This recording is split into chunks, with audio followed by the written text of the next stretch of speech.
you go live, every morning? Yeah. And I had seen something on YouTube, and one video led to another. The next thing you know, I'm watching you all damn day. Yeah. 30 minutes at a time, clicking to see, what the fuck is on, Charleston White's mind. How did all that come about, Man, basically, doing work in the community, right? Doing work in the community, being a outspoken hip hop critic, speaking out against, the local rap beefs, addressing gang violence in the community, addressing gun violence, addressing prostitution, addressing STDs. And so putting all that in one message, trying to deliver it to our community, man, end up causing me to go viral, right? And in a video, I got into it with a so-called gang member, the Harvard Street Crips. And so I pulled up in the police parking lot, because I'm a local activist, so I'm safe and comfortable with pulling up in the police parking lot. And so I argued with the guy, said that I was gonna go call the police on him. As a matter of fact, I'm here right now. Flipped the camera screen around and let him see the police sign up there.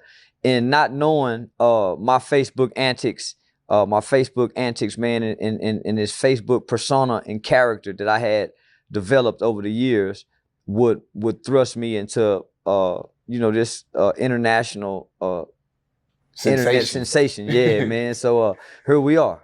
Yeah. One thing I love about you is you are so unapologetic. Very much so. It's a lot of people that stand on one thing the day after they're apologizing. Yeah. One thing about you, you say something, you stand on it. Yes, sir. And you admit to your wrong sometimes. I've seen you come back and clear some things up or squash, certain beefs or settle differences with people.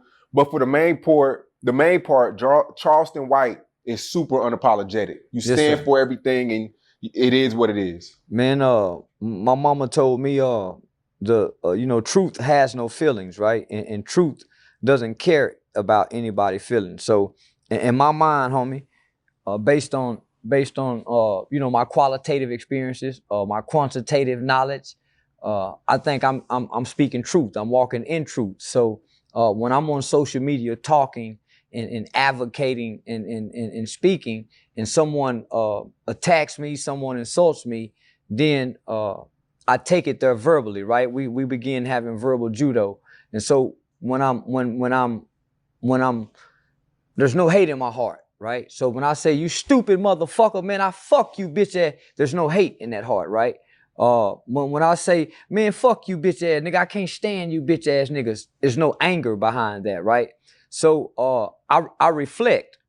What most people see me, man, is a reflection of our communities, right? The reflection of what we see on social media, a bunch of bullshit, some entertainment, some foolishness. So I'm all that in one. So why should I apologize when I'm reflecting our communities, and then I'm speaking against the things that hurt our communities, and then in real life I'm working to repair the harm of our communities, man. Right. So no, I ain't apologizing for a motherfucking thing.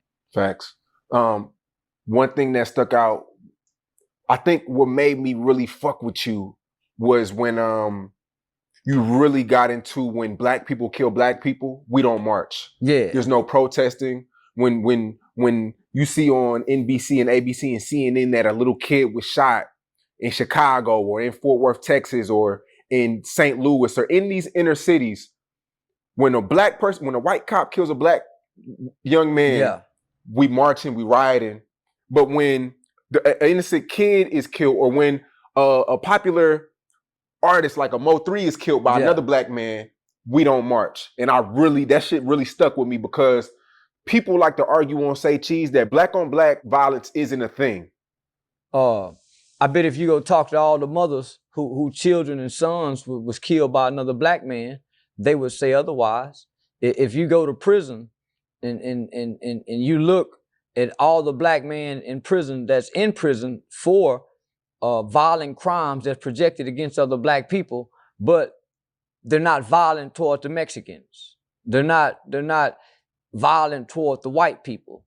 So when you go to the schoolhouses and you look at in the cafeterias at the schools from elementary to middle school and high school, you don't see blacks fighting whites. You hardly see whites fighting whites. It's black on black, right?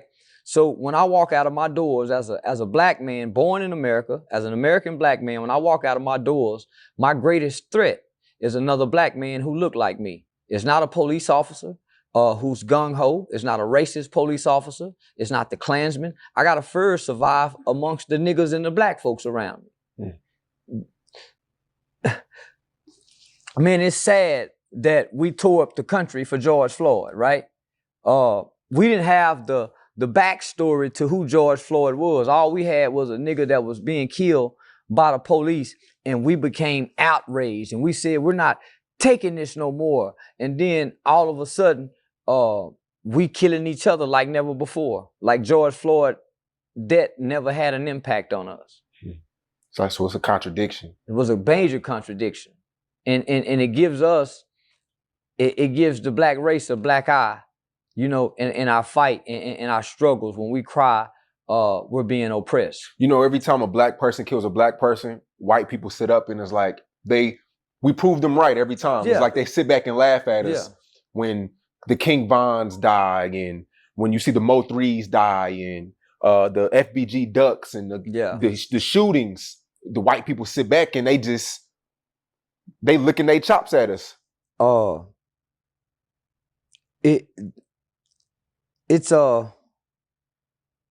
We don't tote guns for any other purpose in the hood, in the black community. We don't tote guns for no other purpose than to kill another black person. That gun isn't to protect our mothers. We're not packing no gun to protect our communities. We're not packing those guns with all those rounds of bullets in it, anticipating someone impeding into our community like we did when Kamala Harris bus came and all the black people went. We're not doing that to protect the sanctity of our communities. Every nigga in the community, in the hood, toting a gun, his bullet is for another nigga. When he loading a gun, he thinking about killing another nigga. When he put it in his pants pocket, he hollering about this is for a nigga. He never think to pull that trigger and the target is gonna be a white face. No nigga, he don't even dream of that. It's a nightmare. If a nigga dream of killing the white man, he wake up in a nightmare and say, "Ooh, thank you, Lord, I thought I killed the white man." But he'll fantasize and dream about killing a nigga all day long. Do you support Black Lives Matter? No, I do not support Black Lives Matter. I ain't fought in one bitch, let alone 3 gay bitches nowhere. And that ain't to disrespect the gay culture. I just think the man is supposed to lead. And Black Lives Matter, they don't fight a nigga with them child support arrears that's getting mistreated by the child support system. They ain't